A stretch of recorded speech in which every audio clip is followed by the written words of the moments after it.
From the Iroquois people comes a proverb known as the seventh generation principle, and from military theorists comes a concept known as the generations of warfare. Together, from a principle of sustainability and a concept of war, emerges seventh generation warfare. This is Seventh Generation Warfare, and I am your current host, John Nelson. This episode is titled, How Many Children Should I Have? I'm going to lead off by saying there is a trigger warning here. Questioning people's decisions around child rearing is sure not to win over many friends, and I know it can be a sensitive subject, especially if you may have stopped before you wanted to, or your spouse, there could tend to be spousal arguments, and or maybe you feel like I'm going to be attacking your decision. So let this not be an attack directly on anyone. Instead, let it be more of an observation followed by a calculation. So, getting into it, everyone with the capacity to understand that sex leads to babies has probably had the question in their mind, how many babies should I have? Anyone who is at least, capable of securing a spouse has had that question. In the modern era, though, with hookup culture, there tends to be another question that's asked that is the complete inverse, and that's how many children shouldn't I have? Because a lot of people are terminating their babies with abortion. So, there's also endless propaganda promoting the idea of small families, and many people in our culture promote this idea that children are burdensome or that you should have few. Just hang around normal parents, average parents these days, and you'll hear endless streams of complaints and just everything's negative about parenting, and that's why there's very few families that I can hang out with that have a good vibe or spirit towards their children. They see them as an obstacle, as something cumbersome in their family, which is unfortunate. So you'll likely hear comments from these people like, "Oh, we're stopping at 2." 2 seems to be seen as the bar of how many children you should have, or you might also hear that they're sure they're done at 2 because the father's getting a snip or something like that. But what gets me here is I don't think people's actions actually match their proclaimed beliefs. And when I say proclaimed beliefs, I'm talking about the very root of the philosophy that they would say they had if you questioned them on it. Most people would either fall into a religious category or they'd fall into, a more atheist, materialist perspective. And so let's look at these. The very first thing that God in the Bible says to humans is be fruitful and multiply. That's Genesis 1:28. So be fruitful and multiply is the first command given to humans. Okay. What about for the scientific atheist who believes in evolution? Well, evolution is based on the idea of the reproduction and spreading of genes through a gene pool. This, survival of the fittest, and all that. So spreading genes and having children is the only reason we're here. So while society wants you to believe that there's nothing in common between religious people and atheists, they actually have something extremely significant that they hold dear and common together. And that is they believe the reason we are here is to have children. So why people aren't just lining up to subscribe to Seventh Generation Warfare, I'm not quite sure. And why people are content on just stopping at 2 children doesn't really make sense to me. Why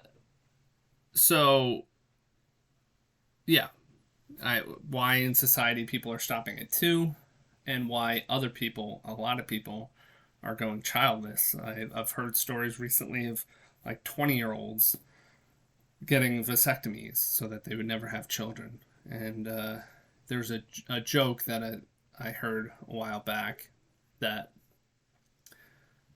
my grandparents had 8 kids. My parents had 4 kids. I have an abortion and a dog, and that seems to be the general trend in society, and it's not good. So, from my perspective, I'm going to have as many children uh, as my wife is going to give me. At some point, she's going to say no more. uh, she's actually said no more after every single child so far. We're up to 3 at this point. We just had our third.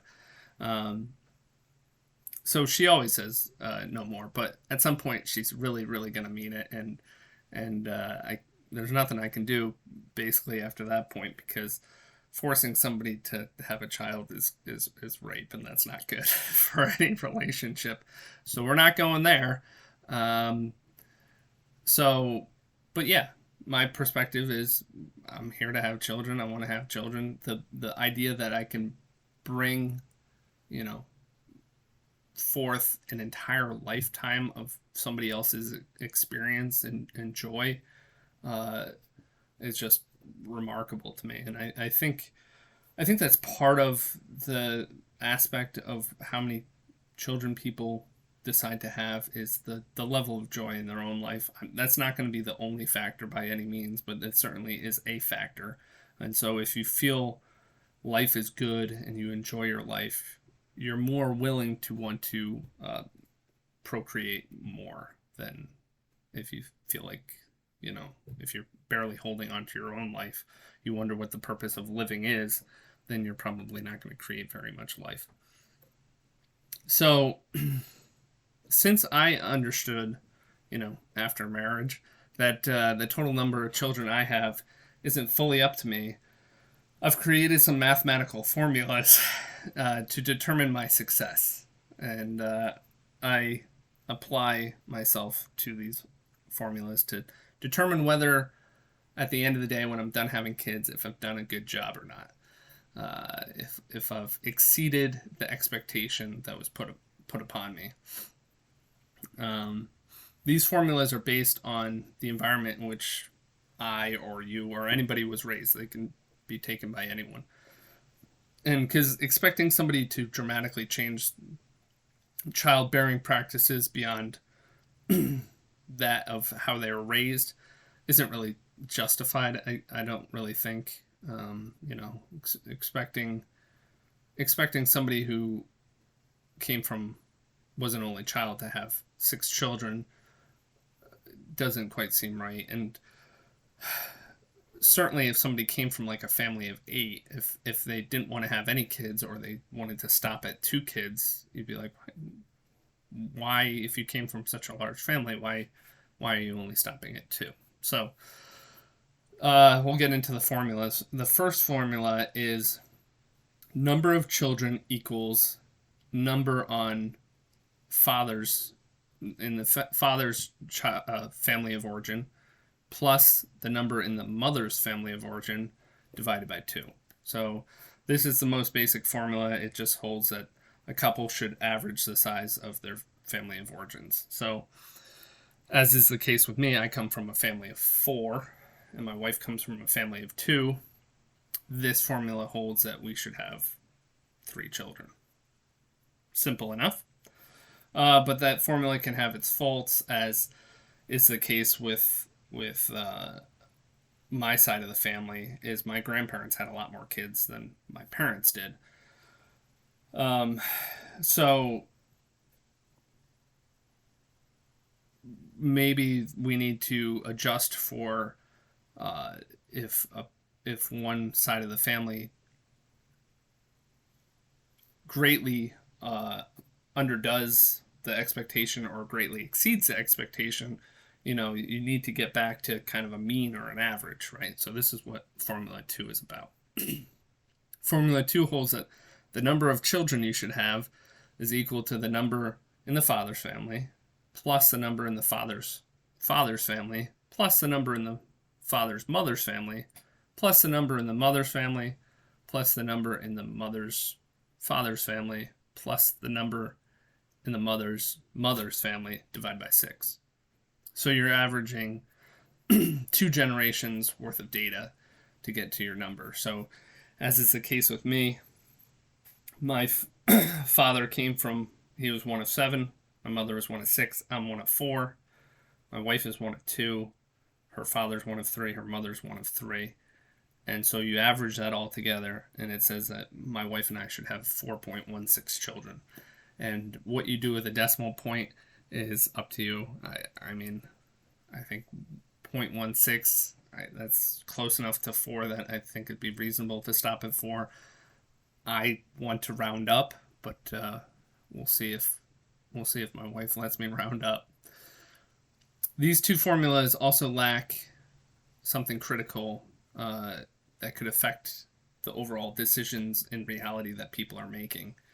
And that is the birth order, right? So maybe a firstborn was not happy that they had a bunch of siblings that came after them that took mommy and daddy's attention away. And somewhere deep down in their psychology, they hold that against the family unit that, I was the firstborn and then my parents had 6 children and I hate large families because I didn't get mommy and daddy's attention. Or maybe the 6th born is super grateful that their parents didn't stop at 5 children. And so they want to make sure that they have as many children as possible or get to 6, which is a tactic I use on my wife since I'm the 4th born. I say, you love me, right? And if my parents stopped at 3, you never would have gotten to meet me. So I think we're going for 4. That's a joke. I'm not like emotionally manipulative, but it's fun. I think it'll get me more children. So I came up with Formula 3 based on birth order. And that holds that the number of children somebody has should be the number of birth order of the father plus the number of the birth order of the mother divided by 2. So, as is the case with me and my wife, I was born 4 out of 4, and my wife was born 2 out of 2. So that really doesn't change our equation from equation number 1. It says that we should have 3 children. But on the other hand, if you look at my wife's sister, who is one of 2, so she's first in birth order, and she married an only child, that Formula 3 would say that they really only need to have 1 kid. And they have 2, and it seems burdensome for them. So there might be some truth to this Formula 3 that going above and beyond the birth order might not help people too much. All right, so those are the 3 formulas I have come up with in my head that seem to make pretty good sense. If you have any other formulas, I would love to hear them in the comments because I'm always looking at how I should score myself on my child rearing. Ultimately, though, you should not pick the number of children you're going to have based on an equation. So it's something you need to feel out in your life, something you need to feel out with your marriage partner and as your marriage progresses and as your children are aging.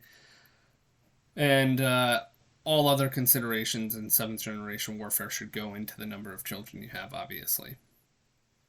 But in 7th generation warfare, you should want to have more children, not less.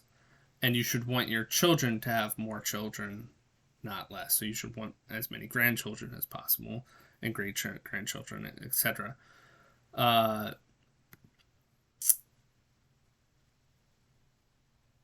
So, as we saw in the second equation, where we took in the average of 2 generations back, the decisions you make on how many kids to have could really actually could affect the number of children your grandchildren decide to have.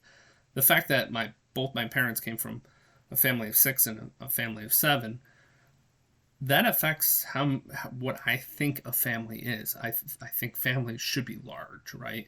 And so that encourages me to have more children. So when thinking about your 7th generation warfare, Don't just think about how many children you want. Think about what kind of message that's sending down the road, um, for your children and grandchildren. The best way to get your descendants to have more children is to lead by example. If you have not yet started having children, then you're in a great spot. You get to reorient your perspective so that you see children as a blessing, and so that you see having children as the reason you are here. You can mentally prepare yourself and your spouse to endure the hardships of parenting by understanding that not only is it worth it, it is your calling, right? So how many children should you have? I can't answer that for you. Sorry if I wasted your time. But I'm going to be fruitful and multiply. This is 7th Generation Warfare. Have a good night.